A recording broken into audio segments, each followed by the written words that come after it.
There are universal aspects of life and humanity and the world that you learn from working with your hands. And like this rule of mine, which is that if you don't know what you want to do in life, do something you hate. And through that process, you'll figure out what it is that you love.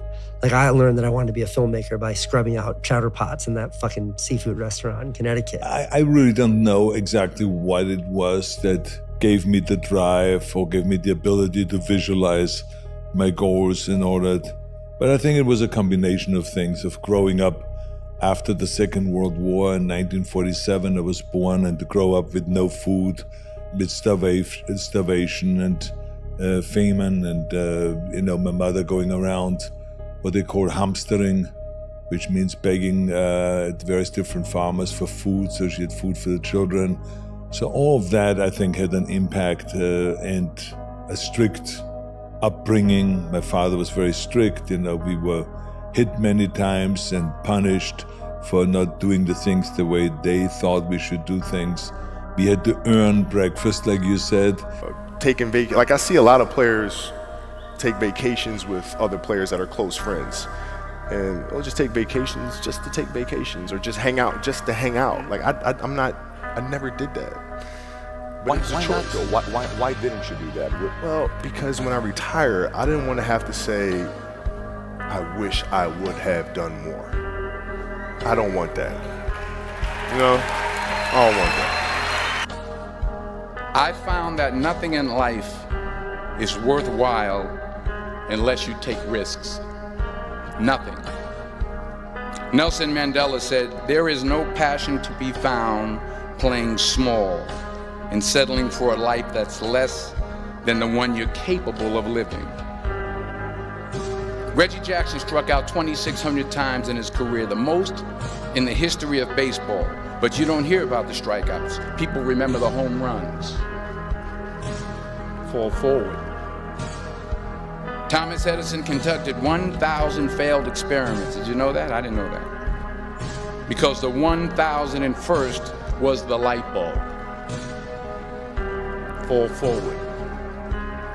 Every failed experiment is one step closer to success. You've got to take risks, and I'm sure you've probably heard that before, but I want to talk to you about why that's so important.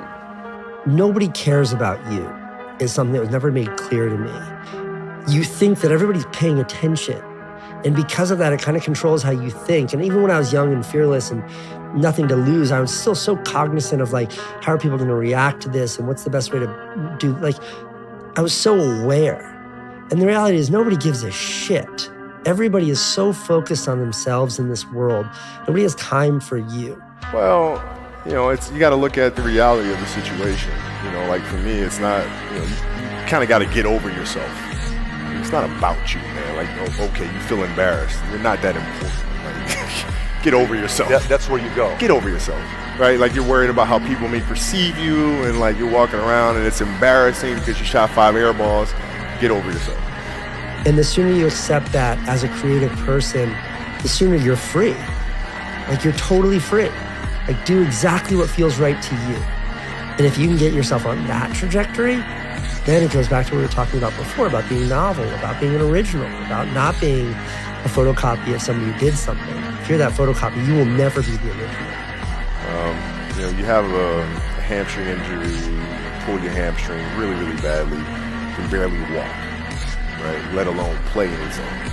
Soccer, basketball, volleyball, whatever it is. You can't do anything. Doctor tells you go home, sit up on the couch, rest your hammy, right?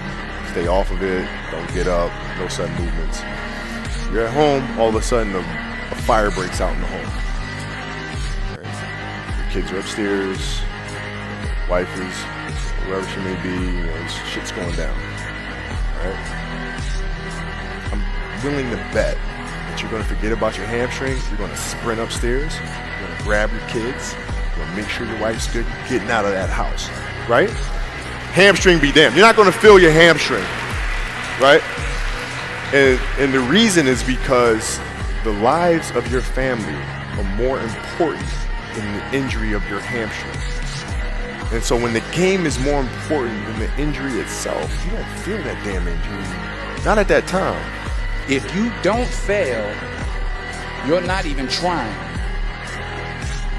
I'll say it again. If you don't fail, you're not even trying. My wife told me this great expression.